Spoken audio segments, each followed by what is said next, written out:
Bertrand Russell's The Analysis of Mind, 1921, is a groundbreaking work in the philosophy of mind that explores the relationship between psychology and philosophy, aiming to reconcile empirical data with philosophical analysis. In this work, Russell challenges traditional dualist notions of the mind, attempting to bridge the gap between mental and physical phenomena. His goal is to develop a scientifically informed understanding of the mind, incorporating insights from behaviorism, empiricism, and neutral monism.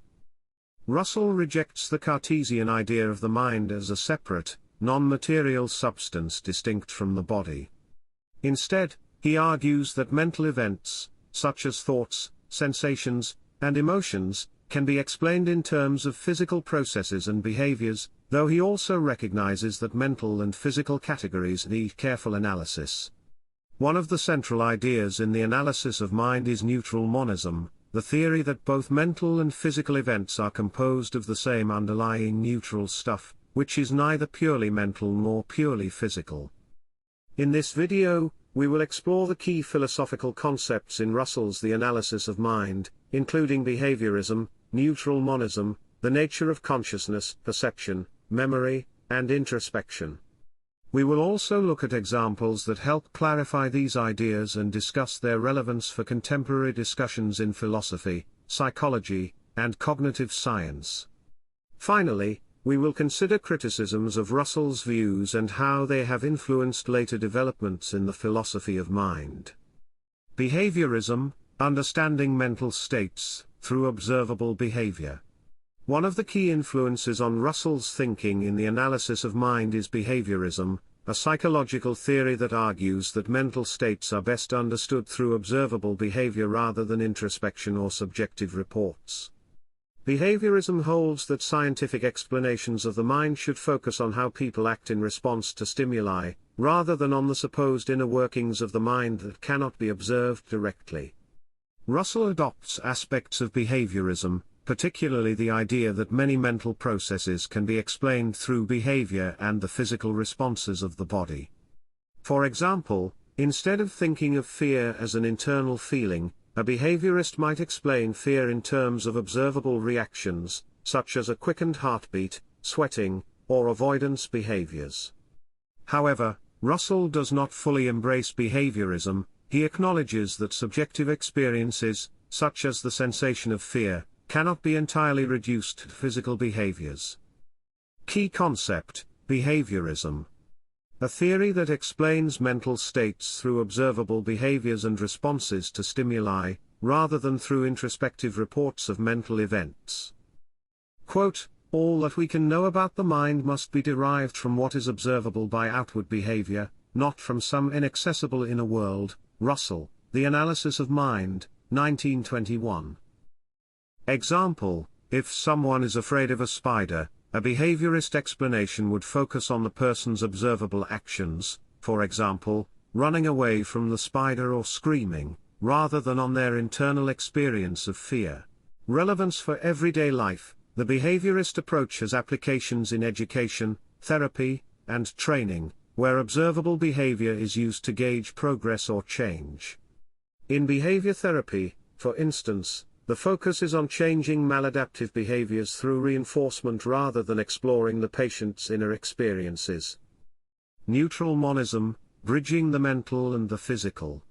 A central philosophical concept in The Analysis of Mind is neutral monism, which Russell adopts to overcome the traditional mind-body dualism. According to neutral monism, mental and physical phenomena are not fundamentally different substances but are made up of the same neutral stuff that can manifest in either a mental or physical form, depending on how it is organized and perceived. This neutral stuff is neither inherently mental nor physical, rather, it takes on these properties based on context.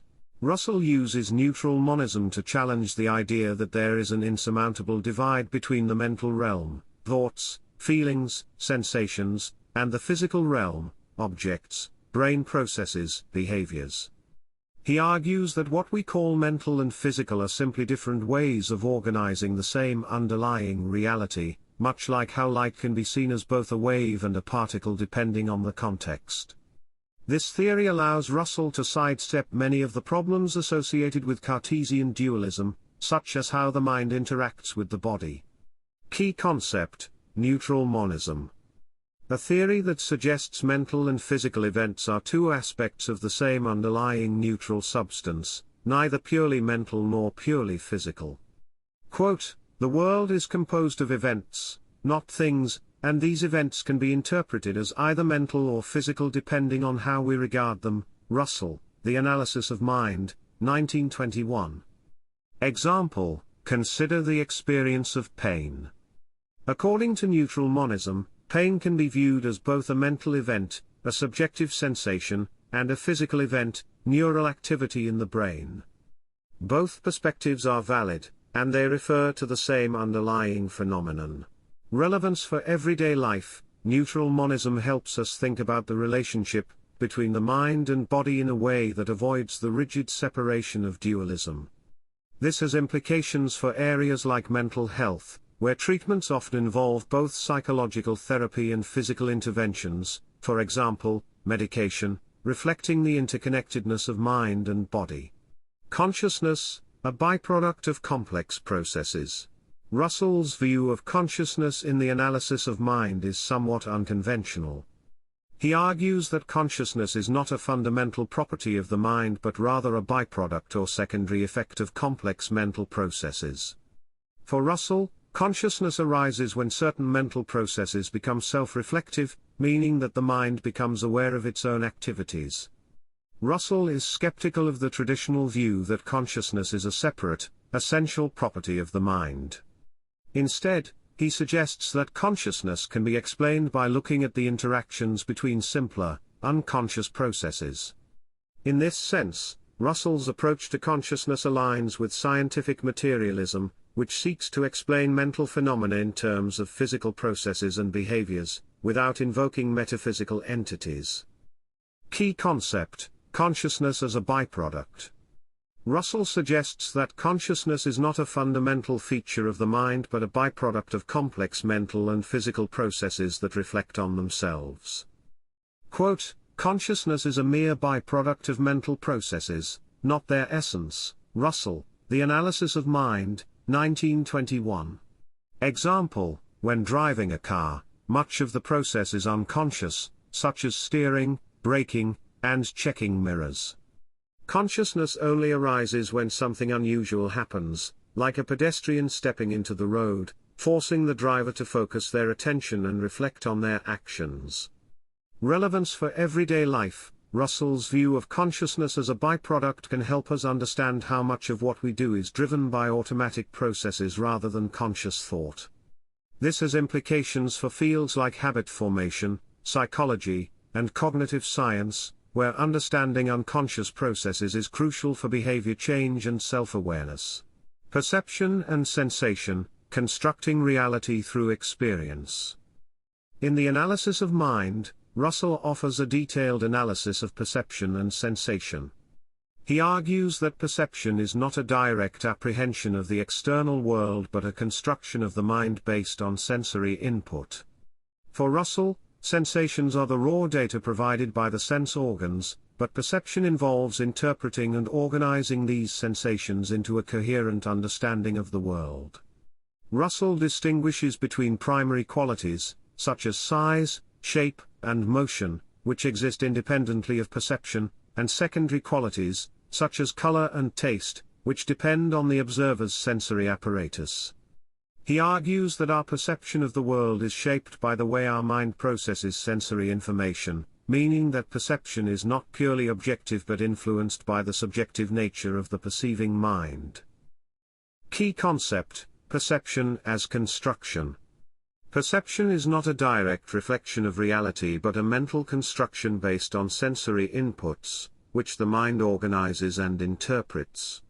Quote, "What we perceive is not the world as it is in itself, but the world as it appears to us through the lens of our sensory apparatus." Russell, The Analysis of Mind, 1921. Example: when we look at a red apple, our eyes detect certain wavelengths of light, and our brain interprets this sensory information as redness.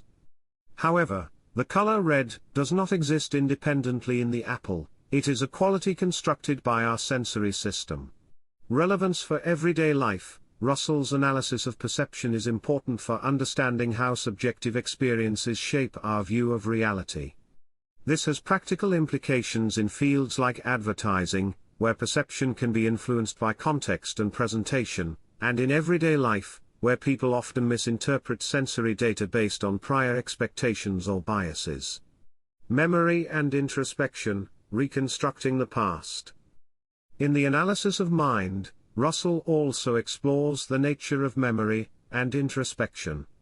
He argues that memory is not a passive storage of past experiences but an active reconstruction of events based on present conditions. This means that our memories are not always reliable, as they are shaped by current beliefs, emotions, and expectations.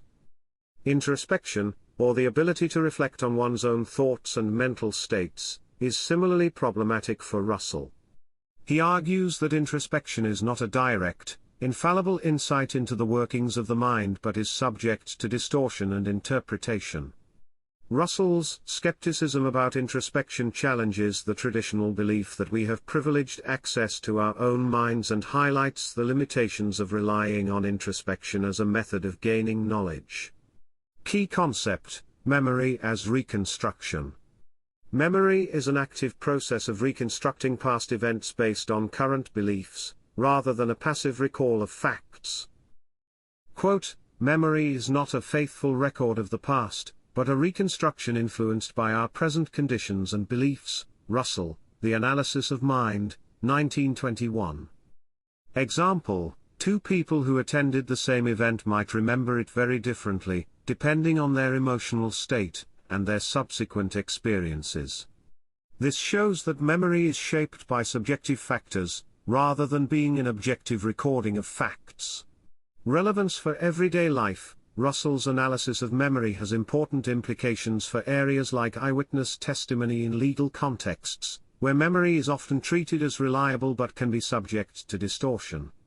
It also helps individuals understand the fallibility of their own memories and the importance of cross-referencing facts with external evidence. Criticism of the analysis of mind. While the analysis of mind is an influential work, it has faced several criticisms. Over-reliance on behaviorism. Some critics argue that Russell's adoption of behaviorist principles oversimplifies the nature of mental states, reducing them to observable behaviors while neglecting the importance of subjective experience. Later developments in cognitive science and phenomenology have challenged the behaviorist view, emphasizing the need to study internal mental processes. Incompleteness of neutral monism. Critics of neutral monism argue that Russell's theory fails to adequately explain the relationship between mental and physical states. Some philosophers believe that neutral monism leaves unresolved the question of how subjective experiences, qualia, arise from physical processes. Conclusion: Bertrand Russell's The Analysis of Mind is a pioneering work that seeks to provide a scientifically grounded understanding of the mind, challenging traditional dualist perspectives by integrating behaviorism and neutral monism. Through concepts like consciousness as a byproduct, memory as reconstruction, and the constructed nature of perception, Russell offers a new way of thinking about the mind that emphasizes its connection to physical processes. While his views have been critiqued, they continue to influence contemporary discussions in philosophy, psychology, and cognitive science, particularly in the ongoing exploration of the mind-body relationship. Don't forget to like and subscribe if you found this overview helpful and want to stay updated on future content exploring sociology, philosophy, and social theory.